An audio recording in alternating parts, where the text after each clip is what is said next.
This is a big shit. Why does population density affect libertarianism? No, population density affects liberalism.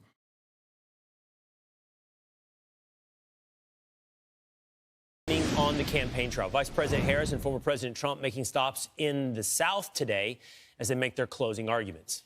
Meanwhile, Democrats and the media, of course, smearing Trump over his comments about Liz Cheney. And Aisha Hasni, she's joining us now from Gastonia, North Carolina, with more. Aisha? Hey there, you guys. Good morning to you. A lot of folks already lining up here for the big Trump rally this afternoon, I should say, here in North Carolina, the great state where more than half of the registered voters here have already voted early, either in person or mail-in ballots.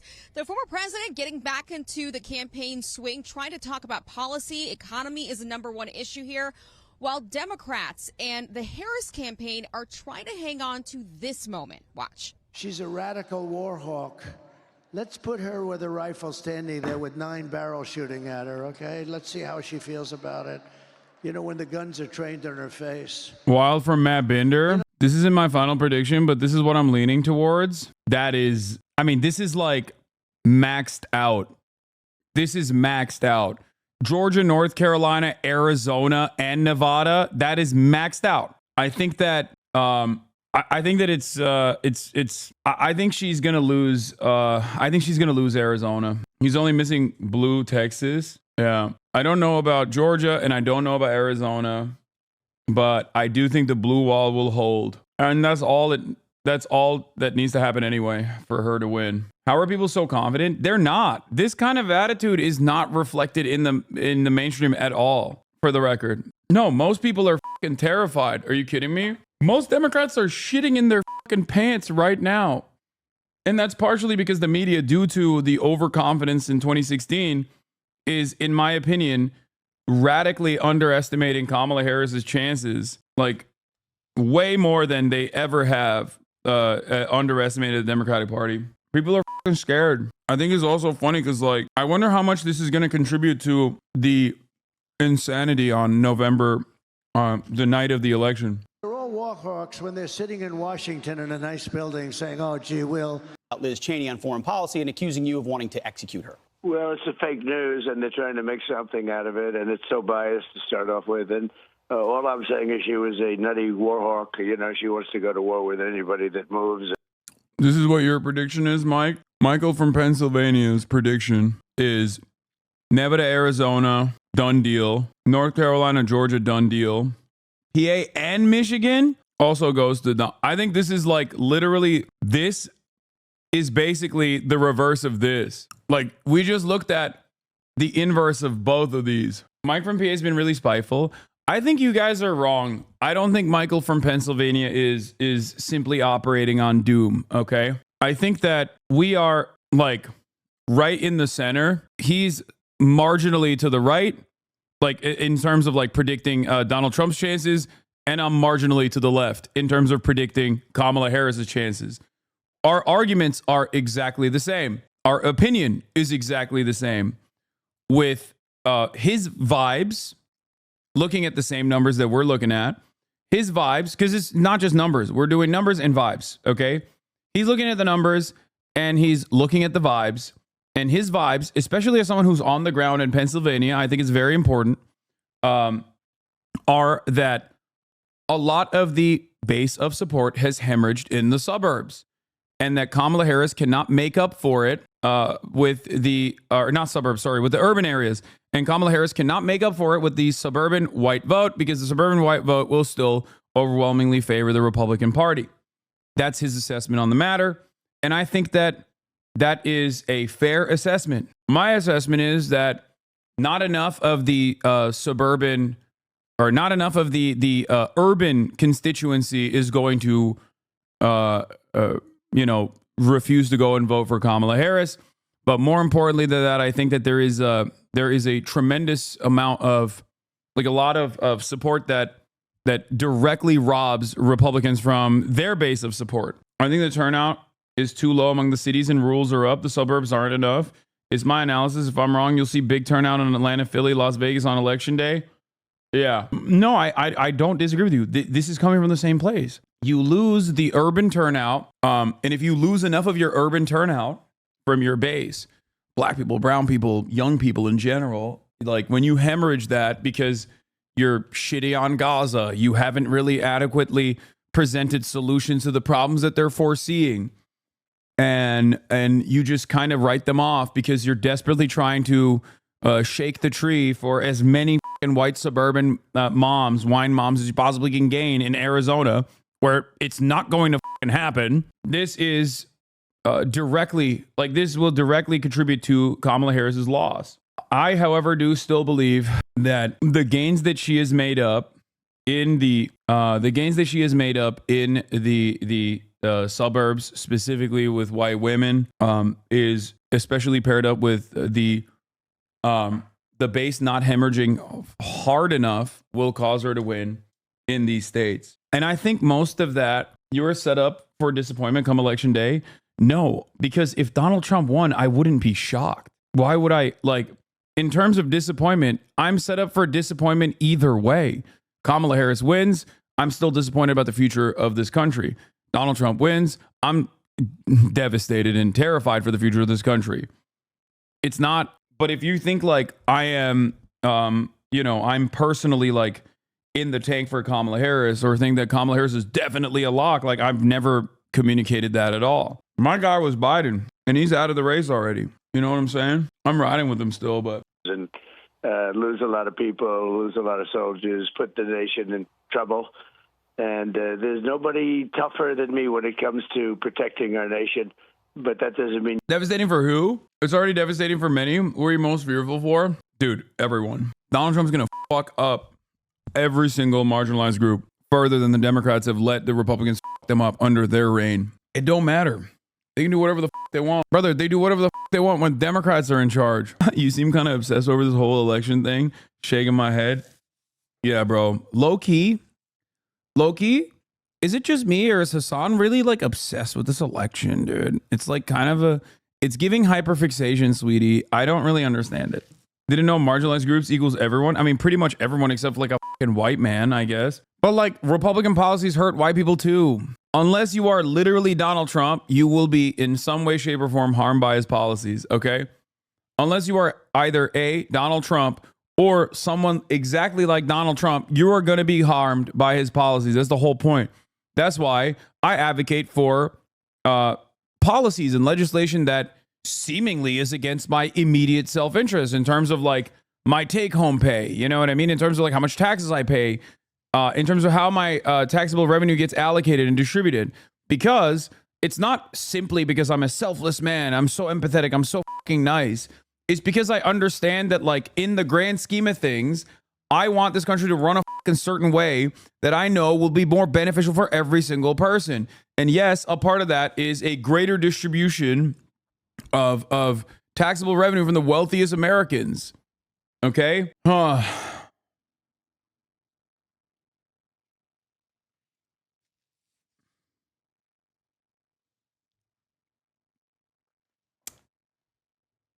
In my opinion, low city turnout was a good take about a week ago. We saw a lot of evidence from cities and them spiking in the last 2 days of the election. ATL turned out 4% of all their RVs in one day on Friday. Vegas was big too. The signals are there for big city turnout. Revert back to 2016. And you have to kill everybody every day.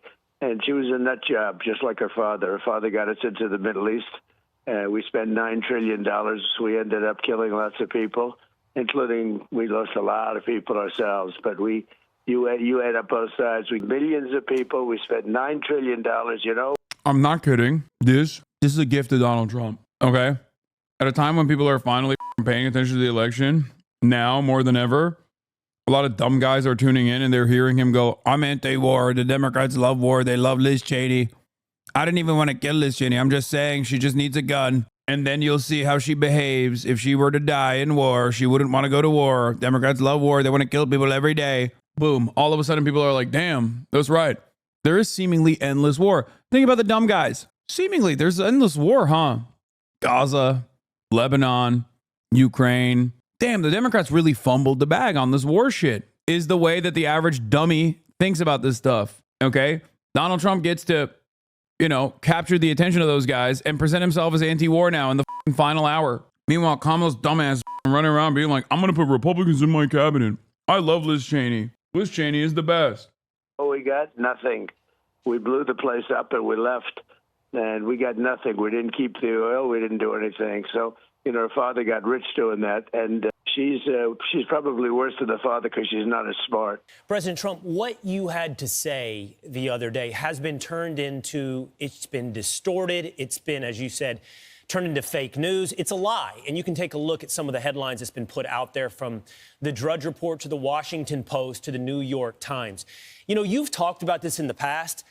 At least when it comes to the broadcast networks, they operate on a free spectrum. In the public interest is the conditions under which they have access to a free spectrum.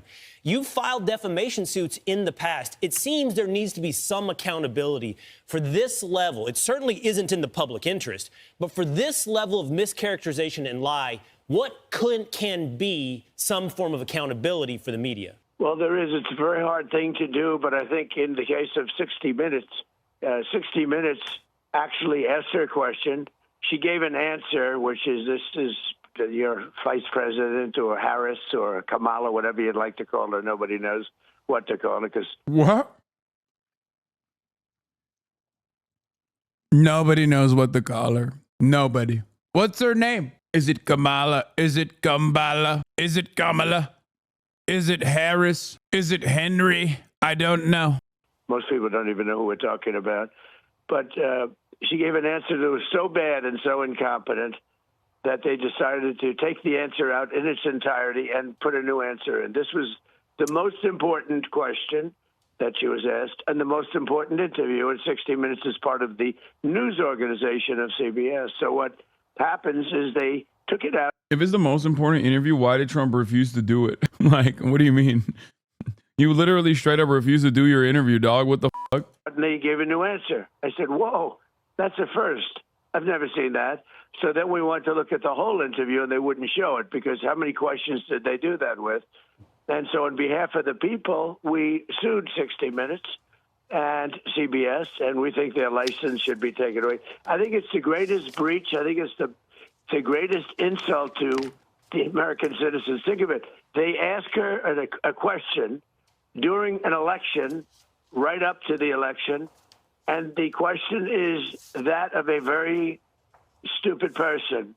That was her answer, and it was so bad. And they use the word salad. I hate it. I just don't think there's something about it. It's not good. It doesn't fit me. But I'll tell you, they call it word salad. It was just a series of.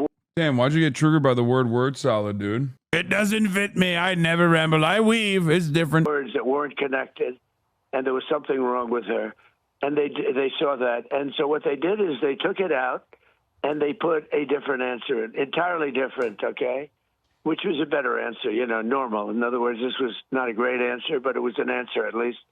And they went with it, and that's what they broadcast. I think it's the biggest scandal in broadcast history. What they did, nobody's ever heard of this before, where they take the answer and they put another answer in. So I sued them, and we'll see how the suit turns out, because I think it's a terrible thing, because our broadcasters have no value. The media is so corrupt in our country. Nobody's ever seen anything like it. Mr. President, are you considering, because they're turning what you had to say into a call to execute Liz Cheney, are you considering defamation suits against the media enterprises who are putting that out today? Well, the media is so dishonest, and they put out so many false stories that I'm not sure that we have enough lawyers in the country to answer. There's so many false things. I mean, almost everything is they're 90% fake, and they put out answers. And you guys know, you understand it. You're legitimate, and you have a fantastic show. The chemistry in your show is unbelievable, and I don't have to tell you because you know that. But the chemistry, the three of you are unbelievable, so I congratulate you. That's not easy to do. But the news... This is literally the B team of Fox and Friends. No Greg Dusher, no Brian Kill Myself. Well, the woman is always like kind of irrelevant, but this is Fox. Not even the B team, the C team. God, I'm such a fucking freak. What's wrong with me? What's wrong with me, dude? I have my favorite Fox and Friends team. Like, I'm over here ranking my favorite Fox and Friends lineup, dude. There is something irreparably broken inside of me. I have done far too much news. I've gone off the deep end. Is so corrupt. You know, I came up with fake news many years ago, and I think it's great. I'm honored to have come up with it, but it's actually not strong enough. It's beyond. It's not Greg Douchey. It's Steve so Douchey. corrupt. Sorry, I f***ed that name up. Nobody's ever I think seen it's anything Steve like Douchey, it. So, right? no, I wouldn't think I would. But you know what I was doing with And her then his was son very is Peter Douche. simple. She was somebody that I met with in the White House, along with others. She always wanted to go to war with anybody. If somebody stepped 1 foot in the wrong direction, she'd like to blow them away. You know, so I call her Madam Tough Person. I said, "Oh, she's such a tough one." Oh, you know, jokingly, sarcastically, I'd say, "Oh, we have this tough one coming." Every time I saw her, I mean, literally, if there was a drone that happened to fall down on our property, she'd say, "We're going to go to war with Russia. Let's start a new war with Russia." So she was, and by the way, those aren't tough people. Those are stupid people. Since it seems like turnout is not down, that is the key indication that I think Trump has an advantage, especially because it's in rural and exurban areas. This time, it may actually come down to turnout. Democrats have gained high turnout voters, while Donald Trump has made gains among groups that tend to show up only for presidential races or not at all. It depends on where turnout is coming from. Okay? It depends on where turnout is coming from. But yes, I foresee high turnout being a troublesome prospect for prospect for Kamala Harris. The reason, I mean, it depends on which state we're looking at and which area we're looking at. But like historically, high turnout favors Dems. I know, but Donald Trump is crushing on low and mid propensity voters. If you want an interesting fact about cannibalizing vote early for Republicans in Vegas, 65% of all E-Day Republican voters in 2022 already cast their vote early this year. Only 45% of Democrat E-Day 2022 voters have voted early. A lot of analysis is that E-Day will be much more blue than people think in cities because these are power voters. They don't miss an election. I don't know. I mean, we shall see. What if the Dems are tapped out? Can you explain what propensity voters means? Yes. There is a ranking standard. In the past 4 elections, if you voted in all 4, you are a high propensity voter. In the past 4 elections, if you have voted for 2 to 4 times, you are a mid propensity voter. In the last 4 elections, if you have voted 0 to 2 times, you are a low propensity voter.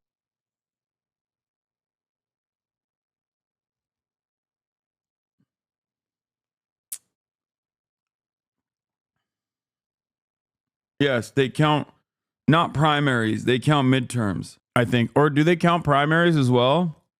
They count primaries and midterms. I think they count midterms. Early voting shows New Jersey is red. I think it's not that unbelievable that E-Day voters will be more blue.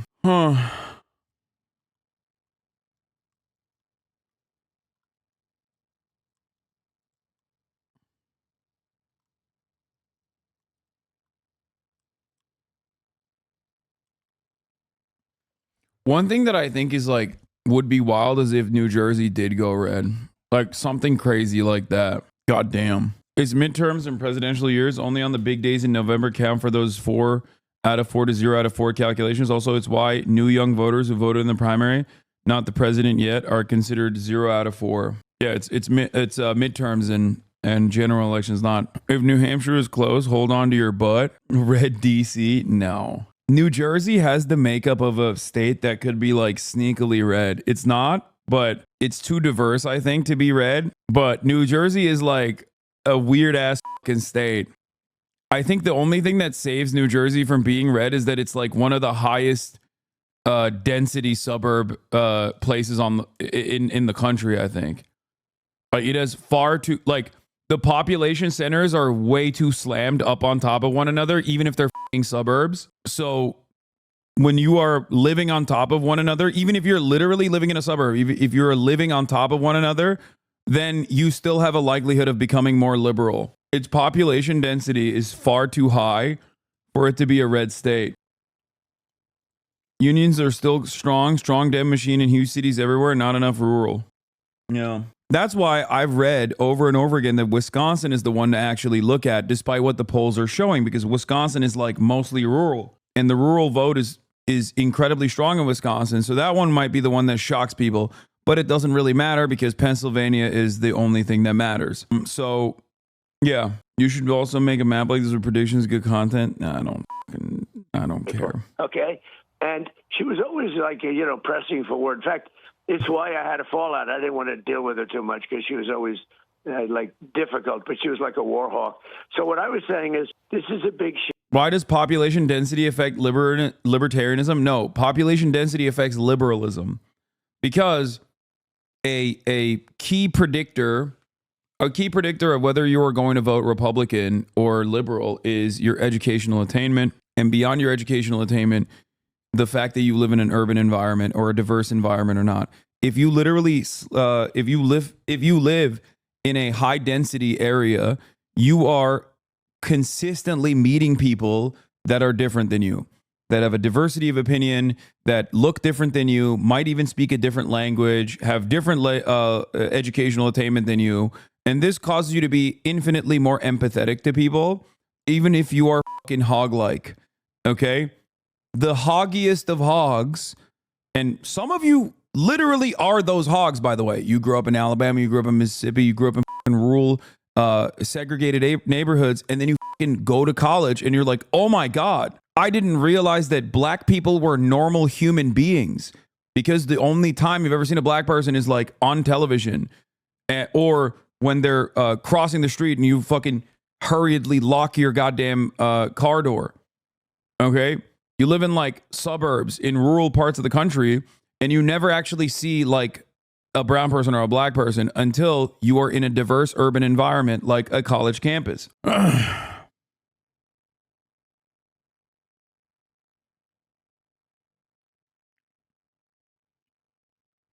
So that's usually how this works. That is why I say New Jersey is far too diverse and far too densely populated for it to be a red state. It's why I always crack up when people talk about how college is indoctrinating people into being liberals. Like, no, it's just the fact that you're in an environment where you meet people of color and you become more empathetic. Exactly. That's it. There is nothing. That's why I always say there's literally nothing that is more poisonous to the anti-trans discourse than just like a normal trans person existing in the real world alongside their coworkers. Okay? Because especially when you're a trans person, like, there's not a lot of media representation. There's not a lot of like representation at all. People oftentimes have never met a trans person. So when you are the first trans person that they've ever met and you're just like a normal person, they're going to be like, holy fuck, everything that I thought about trans people was just wrong. That's how it works. This is why diversity matters. This is why diversity is very important, like tremendously important. Like diversity for the sake of diversity in art and media is annoying, boring, whatever.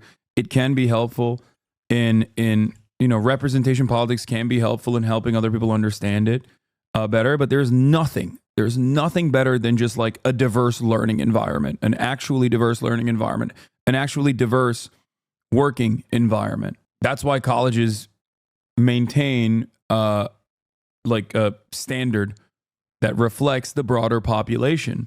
Republicans hate that, and they think this is so unacceptable. I can't believe that you're letting in a certain amount of black people. You're doing that at the behest of, you're doing that and you're actually not letting in white people when you do that. And it's like, it's fucking bullshit. They're doing that so that the learning environment reflects the conditions of broader society. And it's a smart thing to do.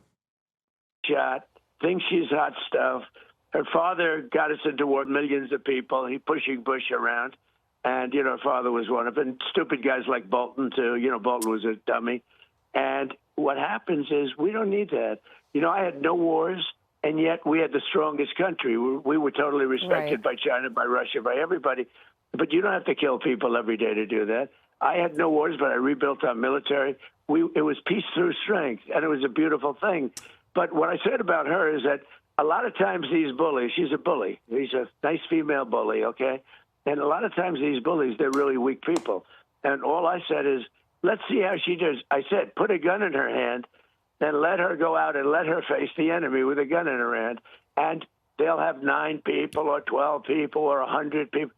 I said, let's see how she stands up, because I say she wouldn't have the guts to do it. You have a lot of these Washington people, and they sit there and Can someone explain to me why the fuck Buzz Aldrin endorsed Donald Trump? Speaking of Space Force, is that why? Is it because of Space Force? How was Trump able to achieve the zero war notion during his presidency? That's a lie. America's had a 17-year period in its entire history where it wasn't actively engaged in war. Oh, it is the Space Force. That's what it is, huh? Bro, what the fuck just happened? Zin Cups. Hold on. Me and Ms. and Will are still going. What the skibbity? What the phantom tax? Trump increased drone strikes by 400% in one term. Yeah. So Donald Trump continued and greatly accelerated the war and bloodshed that its previous administration had championed, which was the Obama administration. Just like Barack Obama ran on ending the existing wars and then didn't do so and simply continued and greatly accelerated certain aspects of the war, including but not limited to the troop surge in Iraq. He did not close Guantanamo Bay. He did not prosecute people who tortured people in the previous administration. All of that was a lie.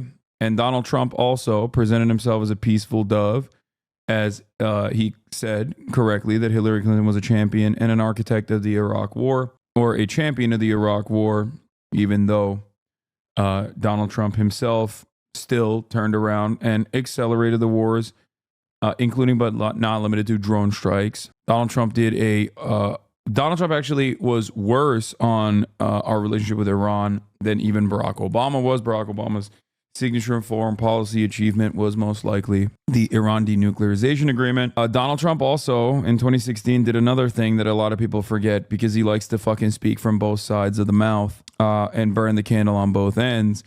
He would constantly yell about Barack Obama apologizing to the rest of the world on his apology tour because he went to like Japan and said sorry for the nukes or some shit. I don't even remember.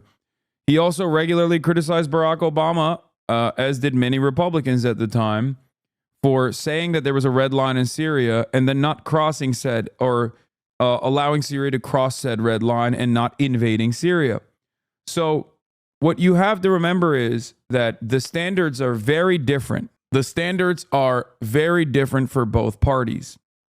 The standards are very different for a black man versus a white man. But more importantly, or not more importantly, but just as importantly as that, is that Republicans can get away with saying everything about an issue, just as Tim Pool did when he was talking to Sam Cedar yesterday, partially because their base is dumber, okay? And partially because the media has a reactionary slant. Because a lot of the values that the Republican Party presents and represents, the Democratic Party also subtly has to abide by, okay? Both parties are captured by the corporate oligopoly. Both parties are pro-war no matter what, okay? And the Republicans have a lot more leeway, a lot more bandwidth in how fucking aggressive they can be in terms of being pro-war, whereas the Democrats have to constantly go against their base's best interest and go against their base's wishes, okay? In a situation where we have one far-right party and one center-right party, of course, the far-right party is going to have a lot more leeway in making erroneous claims. So I'll do you one better. Republicans have to be below a certain standard in order to be seen as genuine. That too. Yeah, Donald Trump showed that. Dems hate their base. Republicans fear theirs. Exactly. Dems hate their base so much, they're trying to fucking desperately change their base. They're like, hey, Republicans, vote for us, please.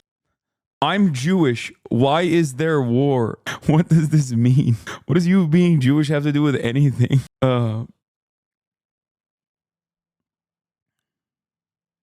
So the party base is just Twitter and have no real effect on the world. Trump's North Korea policy was significantly better than Biden's, and his Ukraine policy is likely to save thousands of lives while Dem policies continue to push Ukrainians into the meat grinder. I don't know what Trump will actually end up doing with Ukraine. I think it's like his NATO shit. He's not actually fucking anti-NATO. He just got more money from NATO partners. Like he got NATO partners to put more money into their own defenses. A policy that Biden continued as well. I don't think that Donald Trump is actually going to stop the war in Ukraine. Like a lot of people say that because they think he's in the pocket of Putin or whatever, right? When in fact, I don't think he's going to be in the pocket of Putin and like come to the table and force Ukraine to make concessions to Russia to end the war, to end Russia's invasion. Because there are material interests at play there that are far larger. If Donald Trump ends up winning and he does not stop the flow of weapons into Ukraine, do not be shocked. I do not think he will stop funding Ukraine. I don't know why you guys think this. Foreign policy is bipartisan. Foreign policy is bipartisan. It is not directed by moral interest in defending Ukraine, as it is not directed by Trump's own personal potential allegiance to Vladimir Putin. It is directed by the military-industrial complex. And the military-industrial complex is absolutely and firmly committed to continuing both the war in Ukraine. Russia's unjustifiable incursion has been greatly beneficial for them, and they didn't necessarily like that we pulled out of Afghanistan to begin with.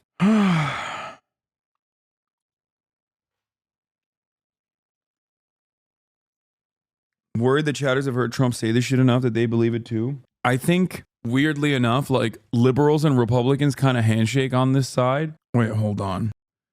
Seltzer poll out in an hour. Important thing to take away from it. Sorry, not sorry. Not gonna care about the Seltzer poll because I grew up in an alcoholic, psychologically abusive father and constant state of distress, anxiety, and about the future. Hearing the key in the door every evening was my own Seltzer poll for the past 20 years. Sorry, not sorry. Alan Lichtman's 13 keys analysis is, I'm not going to care about it because my own Alan Lichtman's keys analysis was every time I heard the key with my alcoholic, psychologically abusive father in a constant state of distress and anxiety and worry about the future every time he turned the key in the door. What? Brother, you got it trending?